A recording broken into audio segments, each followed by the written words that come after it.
mga katigma, so welcome back ulit sa ating site. So doon po sa mga bago pa lang sa ating page tsaka sa ating YouTube channel, naway inyo pong i-subscribe at saka i-like at kung maaari po i-share nyo. So ngayon magbibigay na naman tayo sa inyo ng konting tips tsaka konting idea kung sakaling kayo ay magpapagawa ninyong mga dream house. So ngayon share natin sa inyo kasi kami ngayon ongoing yung installation ng mga linya ng water line natin. So ang gamit namin dito itong PPR pipe, yung nakikita niyo puti na yan. So yun yung ginagamit namin. So ang i-share natin sa inyo kasi madalas ang nangyayari sa mga siguro sa marami na rin tayo na encounter na nagkakaroon ng problema kapag tapos na yung bahay, to turnover na, tapos may nakatira na, nagkakaroon ng problema kasi nagkakaroon ng mga leak yung linya ng tubig.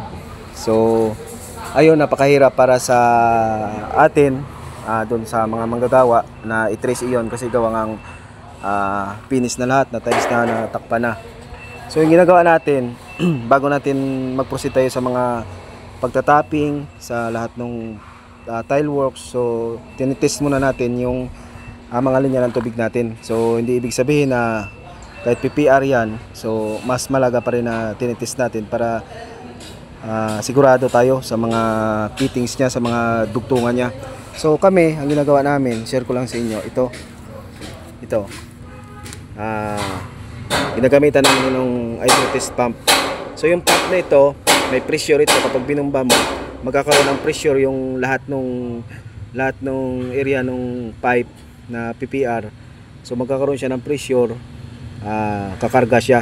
So pag hindi mo pa nabubumba yan, hindi mo pa napapump, dito yan. So kapag magkaroon na ng magkaroon na ng pressure, tatakbo yan dito, aangat siya. So ito, yan yung pressure dito. Ayan, yan yung pressure.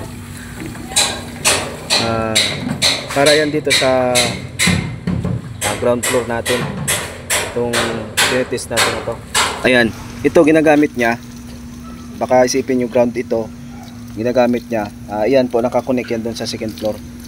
Ito kasi yung tubo na to, pipe na to, para to sa second floor. Ito magkakaroon ng metro to rito, so nilagyan lang ng gripo pansamantala para magamit ito kasi gawang tinitest natin itong ground floor natin. Ang ginagawa din natin, para hindi tayo mahirapan, isa din ito sa idea na dapat i-consider nung tubero ng nagpapagawa ng bahay o di kaya ng contractor, na ihiwalay yung linya nung ground floor tsaka second floor. Kasi napakahalaga po iyon para madali natin matrace kung saan yung leak. Kasi itong ginawa namin, kung mapapansin niyo itong linya na to, pinagawa ko dun sa tubero, hiniwalay ko. Pagdating dito, pagkapasok ng bahay, hiniwalay ko yung linya niya. So pag labas doon, isa lang siya, isang linya lang siya. Pero pagpasok ng bahay, dalawa na. Ito yung sa ground floor, ito naman sa second floor. So magkahiwalay sila. So ang purpose nito, kung sakaling magkaroon tayo ng problema, pwede nating patayin dito yung halimbawa, nagkaroon ng problema sa huli, sa katagalan nagkaroon ng leak. So hindi natin agad-agad makita yan kung saan, kasi yung metro ang layo doon pa. So hindi natin makikita kung saan yung leak. So ang purpose niyan, pwede nating patayin muna yung, kung basta para malaman natin, pwede muna nating patayin yung second floor. Kung ikot pa rin yung metro na napatay na natin yung second floor, ibig sabihin ang may problema yung ground floor. So mahalaga po itong may sarili siyang gate valve para at least madali natin matrace kung saang area yung may leak, yung ground o second floor. So magkahiwalayan sila, papasok dito. Kaya kung napansin nyo kanina, ito nasa ground floor, kala nyo ground floor kasi ground ito, hindi ho yan ito, kasi ito yung sa second floor. Akyat yan dito, magkakaroon ng sariling metro. So hiwalay siya, kaya nilagyan na ng gripo dito. So ang tinitest muna natin ngayon, itong ground floor. So ayan siya, pipicturean lang natin yan. Pipicturean natin yan. Ngayon, anong oras na ba ngayon? So pipicturean natin siya. Ang oras ngayon Oras ngayon ay 8:28. Ayan.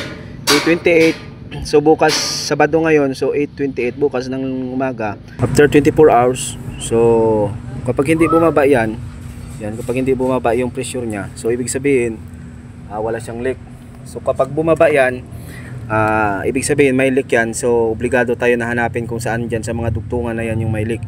So mapapansin naman natin yan, dagdagan natin yung pressure. So malamang at malamang magkakaroon ng sirit yan dito, kasi pag tinasa natin yung pressure, magkakaroon ng sirit yung tubig yan. So makikita natin dyan kung saan yung may leak sa mga dugtungan na yan.